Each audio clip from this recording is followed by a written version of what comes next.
again. This, namely, the realization of Brahman, is the humility natural to the Brahmanas.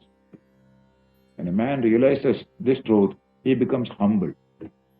No arrogance and pride can ever come. Why? He is one with all. The same Atman is in all.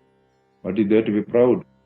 And this humility comes to you naturally, not because apparently, oh, I'm sorry, that kind of humility. That's all created, what you call artificial. This is natural. The mind is always bent, just bent towards the reality that is there, around him, in him. No arrogance can ever come in this state. So, natural humility of the wise man, he calls it. This Brahman is a natural humility of the wise man. The other is artificial humility. In India, we have plenty of artificial humility by pseudo-religious ideas, Oh, I am nothing, I am nothing. The law is full of ego. Because I am nothing, I am nothing. There is no meaning in it. Better to be somebody. So Swamiji said, you are nothing, you have become really nothing. Be something, he will say. Be something and then renounce. That's something. That is real humility. This language is wonderful. Vidyana, Vipranam, Vinayo, Khesha. Vinaya means humility. And according to Sanskrit tradition, true knowledge must make you humble. Vidya dadati vinayam. Vidya gives you vinayam. Vidya means knowledge. And Ramakrishna gives a beautiful example. When the corn is unripe, it stands erect. When it is ripe, it gently bends down. Wheat, corn, rice, corn, all. Just like this. That's ripe knowledge. The other is unripe. Don't you know who I am? Like that. Right. That's called pride, arrogance. So this is the Vinaya of the Vipra. Vipranam Vinayo. This means what? This Brahman. Then Shama Prakrata Uchyate. That kind of control of the mind, Shama, comes to you naturally without struggling with this mind. Through knowledge of Brahman, the mind becomes tranquil automatically. That is spontaneous and natural. And they are also containing their sense organs controlled naturally, spontaneously. They don't pull the sense organs to control. Naturally it is controlled. The knowledge of the Atman comes, these are natural. They don't try to fight with their sense organs and all that. Nothing. No artificial method. As it comes quite natural to them. He who thus realizes Brahman, which is all peace, himself becomes peaceful and tranquil. Brahman is all peace. You realize it, you become peaceful. Peaceful people can create a peaceful world. That's a simple teaching. Isn't it? Unless you are at peace with yourself, you can't create a peaceful world. I quote that Josiah Oldfield's lecture in London on war and internationalism just before the Second World War. More wars are caused by bad-tempered people seeking to discuss peace measures than by good-tempered people seeking to discuss war measures. That good-tempered people, here is a man who has attained peace. The humility of the Brahmanas, which is due to their realization of their identity with the self, is quite natural. That is Sri Ramakrishna, you can see, natural like a child of 5. Nothing artificial there. Just a child of 5. Children are generally very natural, spontaneous. Their tranquility of the mind also. All this is nothing artificially induced in them. Having realized Brahman, which is by nature all peace, the wise man attains to peace, which is the characteristic of Brahman. That is to say, he becomes identical with Brahman. Then, Vedanta recognizes the ordinary empirical state of waking. We recognize it, it says, in which duality, consisting of objects and ideas of contact with them, is known. We recognize this state of waking. It further recognizes another more subtle state, namely a dream common to all, in which is experienced duality, consisting of the idea of coming in contact with the objects, though such objects do not exist. So Vedanta recognizes ordinary experience. Savastu sobalambham chadvayam laukakam mishyate, says. We have so far come to the following conclusion, Shankara says. Theories of mere disputants, contradicting one another, are the causes of our existence in the relative samsara world. We are all in this contradiction. So much of violence and conflict makes our samsara world real to us. If there is peace, we know it's unreal. These theories are characterized by partiality and aversion. Therefore, they are false. In Advaita, there is no partiality or violence or conflict. Untouched by all this, it is true knowledge. Yes. There is another state other than waking and dream, admitted by the wise, which is free from contact with external objects, altogether free from the idea of coming in contact with objects. This state is beyond all empirical experiences. The wise always describe the three: the knowledge of objects, and knowable as the supreme reality, which is ultimately knowable. Knowledge, the object of knowledge, and the knower, they are all supremely one and the same. Avastu anubalambhamcha lokottaram iti smrtam. There is a loka, this is lokottara. That is the world, this is transcending the world. Uttara means above. Lokottara. Sensory level, above sensory level. This is world that's supremely transcending the world. When you sit in meditation, you want to go beyond this sensory world. Therefore, you control the senses. The wise always describe the three like that, it says. Jnanam jnayam cha vijnayam tada buddhai prakirtitam. Buddhai means the wise people, men like Buddha. They always proclaim the unity of knowledge, knower and known in the field of consciousness. A state free from the relationship of subject and object is called the highest state, which is beyond all empirical experiences. All empirical experiences consist of subject-object relation. This Lokottara state is free from all such relationship.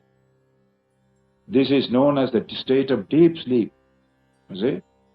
That alone is called knowledge, which is the realization of the essence, supreme reality, as well as the means to do so. The three states mentioned above are the objects of knowledge, for there cannot be anything knowable besides these three states. There is nothing in the world which is not covered by these three states. Either it must come in the waking, or the dream, or in sleep. There is no fourth state in which you have to see an object. All entities falsely imagined by the different schools are contained in these three states.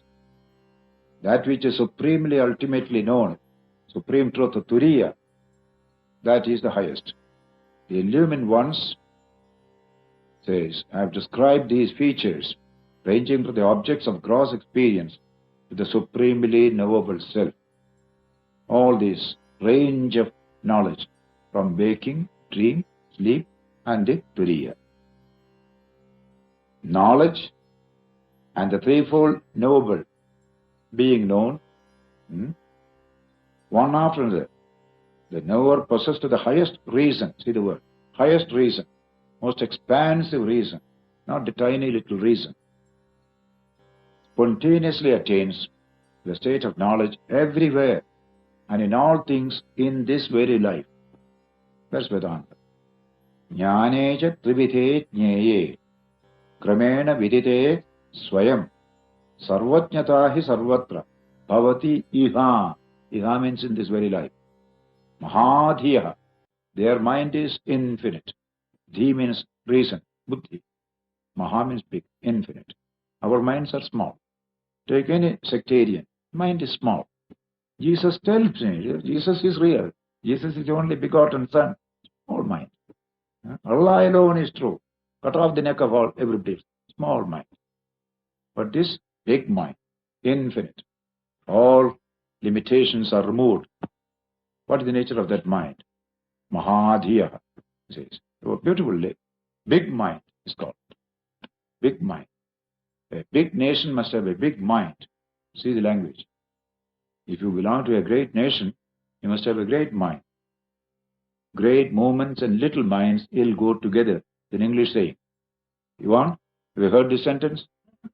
Great movements and little minds will go together.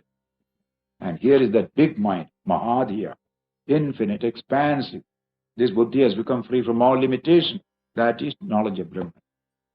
And one of the great mothers of India, 5,000 years ago, the Pandavas' mother, Kunti, she gave a blessing to the emperor of India, who was her son, that is Yudhishthira, while she was going to the forest after the war. And this is the blessing she gave. Go back to the capital, rule this kingdom along with your brothers. But when you do so, dharmete dhiyatam buddhi manaste mahadastucha.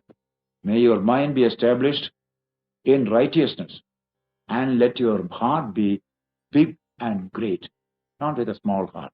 The mother's blessing on an emperor in India 5,000 years ago. Dharmete dhiyata buddhi manaste mahadastucha.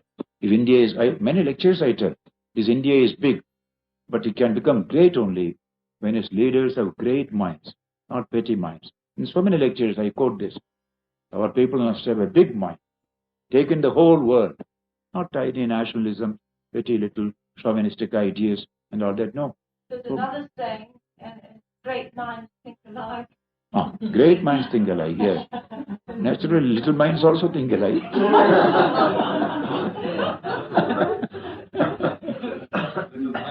And this sloka is wonderful. You see? The word jnanam, Shankara says, signifies knowledge, by which one grasps the significance of the three states. Now, waking knowledge knows only waking world. Dream knowledge knows only dream world. And in sleep there is no knowledge. But there is another knowledge which knows all the three worlds. What is that knowledge? That is infinite knowledge. Unlimited. And you are heir to it. Only you don't realize it. Attached to this body, attached to this little world. So it's Vedanta. It looks very reasonable that this mind can become vaster and vaster. One whole section in that science and religion and message of the Upanishads is the march of reason. One subject is there. Rationalism and the march of reason. This reason marches into ever greater levels of existence. First is ordinary common sense reason. Very limited. Which says the earth is flat. It's called common sense reason. Then comes what you call deductive logic reason. Very limited. It only repeats what it begins to say. Repetition of a proposition is called conclusion in deductive logic. No new knowledge you get. Inductive reason is wider. You get new knowledge. Then, beyond that is philosophical reason, where you bring the subject along with the object. Inductive reason deals only with the objects. When you bring in the subject also, consciousness also, reason breaks all barriers. It becomes infinite. That's the infinite knowledge which I refer to here. Knowledge becomes infinite. Jnanam, by which one grasps the significance of the three states. The word jnaya, or knowable, signifies the three states which should be known. The first knowable consists of the gross state of empirical experience, as waking state. Then comes a state of subtle experience in which the first state loses itself, namely dream. And last comes deep sleep, which is beyond all empirical experiences, which results in the absence of the two previous states, in which two previous states merge. By the knowledge of these three states one after another, consequently by the negation of the three states, the turiya, the non-dual, birthless and fearless, which alone is supreme reality, is realized. Thus the knower possessed of the highest power of discrimination, attains in this very life the state of omniscience, which is identical to the knowledge of the self. He is called Mahadhi. Dhi means reason. Buddhi. Maha means big, unlimited, expansive. Buddhi. This wonderful word is Mahadhi. Man of the highest intellect, as he has understood that which transcends all human experiences. He knows the experiencer. We know only bits of experience. Mahadhi. The Dhi that comprehends the self is Mahadhi, consciousness. His omniscience is constant and remains undiminished, for the knowledge of self, once realized, remains as such forever. This is because the knowledge of the knower, the supreme reality, does not appear and disappear like that of mere vain disputants. That knowledge comes and goes. It's a great slogan, this one. Then, the four things to be known first are things to be avoided, objects to be realized, things to be attained, and thoughts to be rendered ineffective. Among these four, the three things accepting what is to be realized, namely supreme reality, exists only in imagination. Except the supreme reality to be attained, everything else is imagination. Now, the objects to be realized. Well, you're not trying to realize any kind of object. Normal life. This is dealing with normal life. I'm ignorant, I want to realize some objects. I'm unfulfilled, I want to realize something to get fulfillment. In that sense. The thing to be realized, attained, is the Atman. That alone is the real thing. Everything else is mental imagination and its own process. So that's the object really they refer to. Yes. Yes. These words are Heya, which is to be avoided. Jnaya, which is to be known. Apya, which is to be attained. And Pakyani, which is to be rendered ineffective. Apakyani. Certain things we want to sterile. Sterile liquid, we say. In medical language, they want to sterilize it. Like that. 4 types. Among these, 3 things are to be avoided. Atman alone is to be realized. The rest are all imagination. All dharmas, or jivas, or entities, are by their very nature beginningless and unattached like the Akasha. All beings, by their very nature. This is the Vedantic teaching. Prakritya akashavat jnayah sarve dharma anadayah jana anadayah. There is not the slightest variety in them, in any way, at any time. All objects, all things, they are essentially one and uniform and infinite. There is no variety in them. All jivas are by their very nature illumined from the very beginning. They are immutable in their nature. This Shankara repeats in the commentary on Brahma Sutras. Nitya Buddha Mukta Svabhava Paramatma. We are all essentially ever free, ever awakened, and Nitya, ever pure. Atma. That is our true nature. Only we don't realize it. And we wander about here and there. One day we realize it again. We are always like this. Not that now we have become that. It is only recognition. That's all. You don't become, you realize. That's why dehypnotization, Vivekananda said. The sheep, lion was dehypnotized. And he realized, I am the real lion. And so, bleating goes, roaring comes. That is fearlessness. Bleating means fear, isn't it? Like that, full of fear. A sheep is full of fear.